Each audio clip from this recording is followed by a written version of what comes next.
Amani iwe nanyi ndugu zangu wapendwa. Utabiri wa nyota kutoka kwa Ahishamshi. Msomaji wenu ni mimi Zamruni Balul.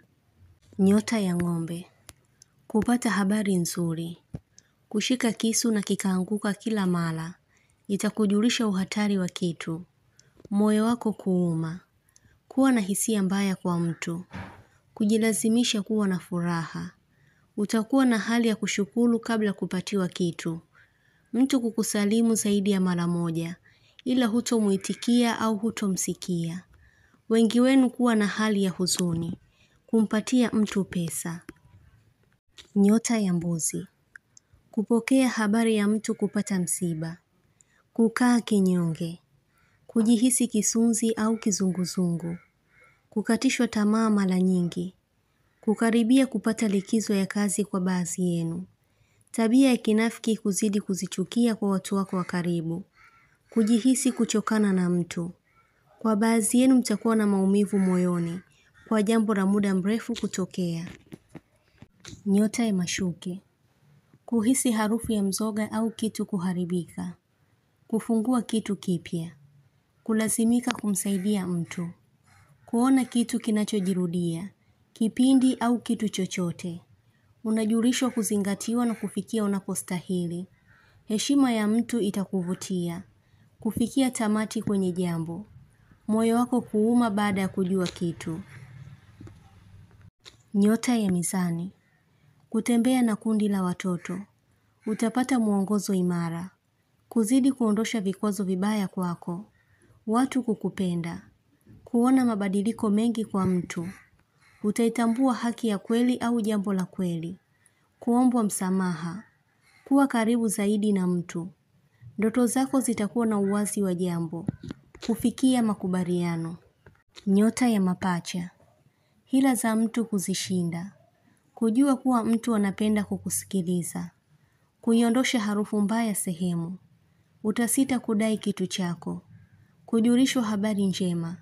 Ila akili yako ina mambo mengi. Kutotaka kukubaliana na ukweli. Kupendezwa na sifa nzuri ya kampuni. Kurekebisha kitu.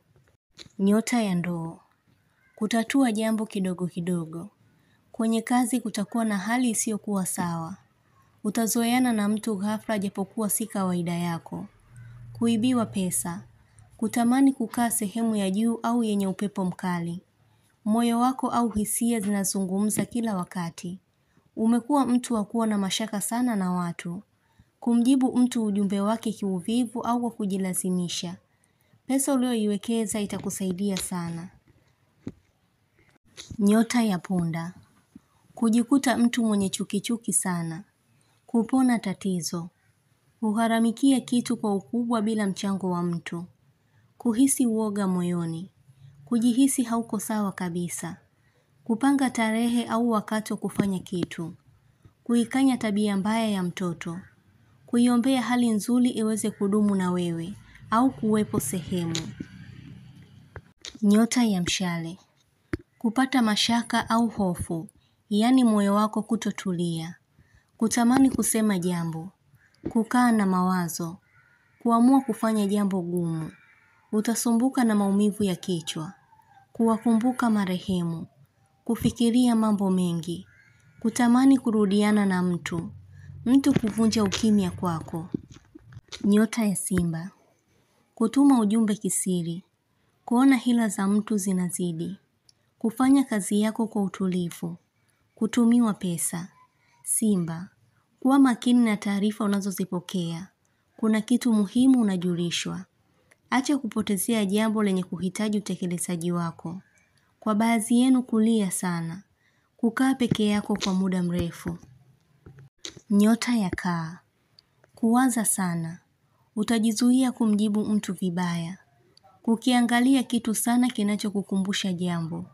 Utajua jinsi mtu anavyokupenda. Kuhisi uvivu wa kuamka. Kuna mtu anakuzungumzia sana na utapata ishara ya kumuota. Kuoneshewa kitu sahihi cha kufanya. Nyota ya nge. Kutafuta maana ya ndoto yako iliyokufikia kwa ujumbe mkubwa. Kuzuiliwa kufika sehemu. Kuongea sana na mtu. Kwa baadhi yenu kujihisi wagonjwa.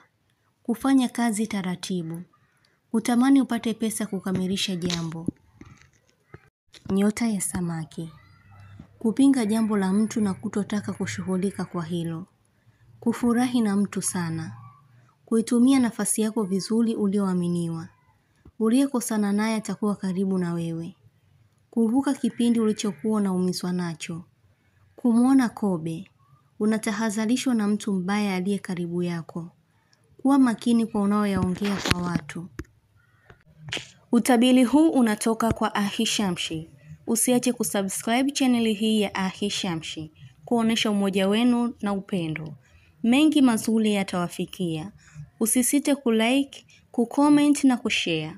Kwa mawasiliano zaidi mtafute kwa namba hii +254 724 729 804. Unaweza kumpata kwa WhatsApp, kwa grupu la elimu, utabiri wa kila siku, tafsiri ya ndoto, ishara na tiba. Umoja wenu ni muhimu sana. Shukran.